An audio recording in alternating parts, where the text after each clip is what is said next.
Hey, now speaking of dominating the headline, Simon, you said you'd be cool to hang around if you want to. I want to go on to another topic, but it's political. So do you want to stay and hang with us and talk about violent crime? Absolutely. Yeah, let's do Okay, that. let's do this. Let's talk about this then, because it kind of flows on naturally into what we've just been talking about.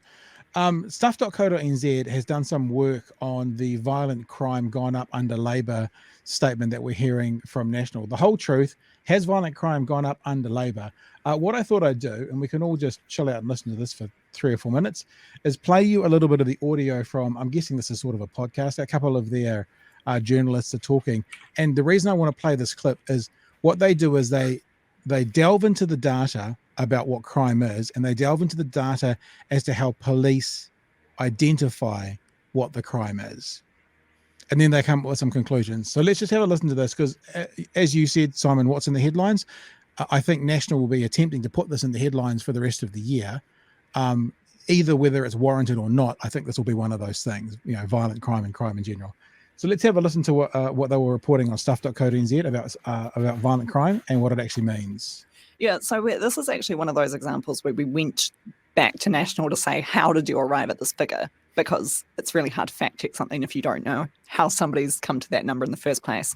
So they came back to us and sort of talked us through their working and explained that their figure is based on, so it's come from the police database for a category of crimes that the police refer to acts intended to cause injury. And that's like the whole spectrum from, like a minor physical assault to somebody getting murdered. That's a big category. It is a big category. So they used what the police called the... So that's the first thing to be really aware of. Violent crime is everything. So from a push, which would be considered an assault, now I'm extrapolating, through to a more serious actual fisticuffs and potentially murder. So all of that is now under one category, which the police are calling violent crime. And so now when we know what National says violent crime is up by 40%, whether that's true or false, we're going to delve into that. What it means is that's what they're talking about. Basically, all crimes that are considered an assault.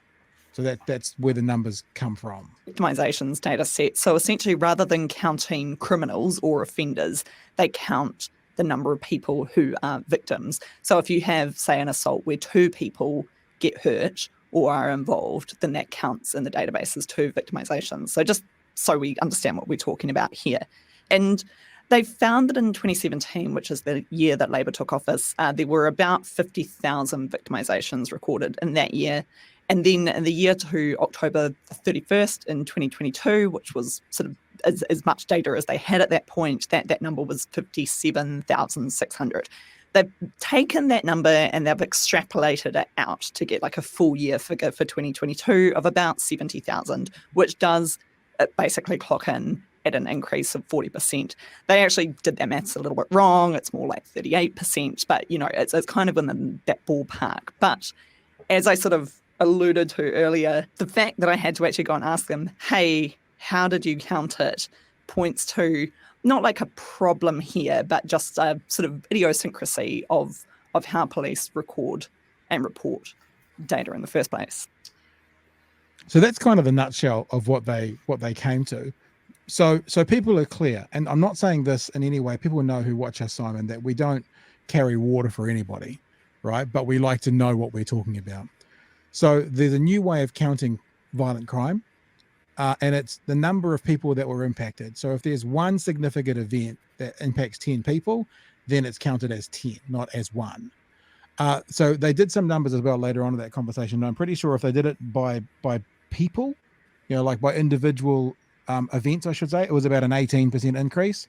And they also said they didn't do it per population either. So if it was per capita, it was about 31%. Now, I guess the question I want to ask both you guys is, it is definitely an increase based on then, even if it's 18%, if you're looking at the number of actual events there were, it's an increase. Is that all that matters?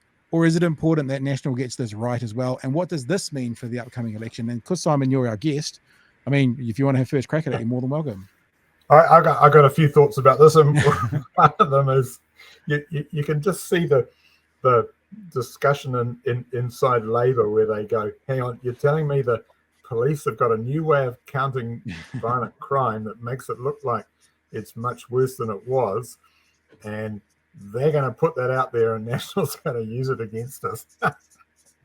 And it's like, okay, anybody who thinks that the government is in some kind of Machiavellian way controlling everything in government, it clearly isn't true. That's not how it works. The public service and the police is part of the public service, do things their way, and governments very often have to kind of manage the consequences of that. This is a good example of it. That's just one thing. I don't know how to put these numbers into the larger question of what's happening in crime in this country, or what's happening in crime more generally. I do know that internationally, there are two trends that have been occurring. And one is that over time there has been a long-term decrease in criminal activity in developed democracies. And the other one is that COVID has seen real spikes in some criminal activities during the last 3 years. COVID has undone the social cohesion of society in so many ways, and crime's clearly one of them. And you'd be a fool not to acknowledge that that's been happening. What it means in terms of the larger ability of the government and of the police to manage it, I'm not sure. But crime is a little, to me, is a little bit like traffic statistics, transport statistics, how many people are catching buses and so on. I'm not trying to trivialize it, but COVID has just buggered everything up. Has buggered up so many trends in society, and we have to be really careful about drawing conclusions from that.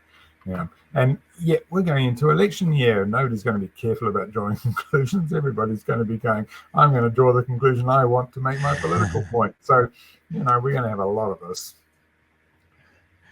What do you think, Chewy? You want to jump in?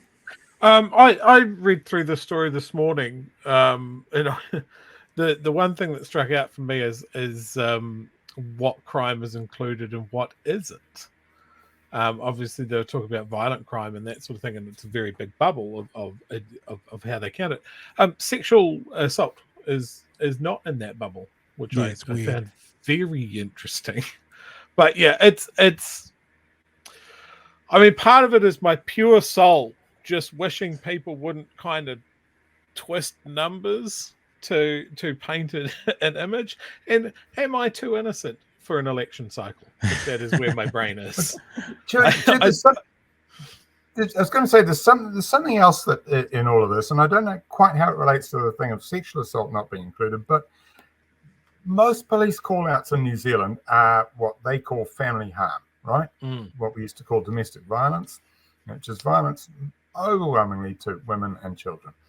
And when we talk about crime statistics and violence statistics and what the police are now counting, it's easy to think that, what that means is our streets are less safe, that our shopkeepers are less safe and all of that. Actually, most crime statistics in this country are to do, or most police call-outs, and therefore a big part of crime statistics in this country are to do with family harm. And that's a really different thing from, are you safe to go out at night?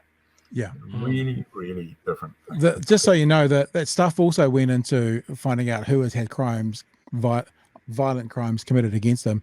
And they said, if one person's had, and this could speak to the family violence, 7 violent crimes committed against them, then that's counted as 7 activities. Whereas if you're looking at who is having violent crime committed against them, it would be 1. And that brought it down to something like 15 or 18%. Now, again, like you, Simon, I'm not minimizing that 7 attacks on one person, but that also does paint a slightly different picture. No, it does. It does. Yeah. But, we have, I don't know. I was thinking about the Pātea Māori Club the other day, remember Pātea Māori Club and Poi A, wonderful song, and it reverberates and it goes on, and it has stayed in our culture, and is one of the great cultural items that we've produced in the last 50 years in this country. It's fabulous song and all the rest of it. Pātea Māori Club arose out of the close down of the Pātea freezing works in the 80s when the economy was restructured. And at the time, a whole lot of people were saying this kind of closing down of towns, closing down of major industries, the restructuring that is occurring in our society now is going to have generational consequences. It's going to mean that there are generations of people who will not know what it is to work.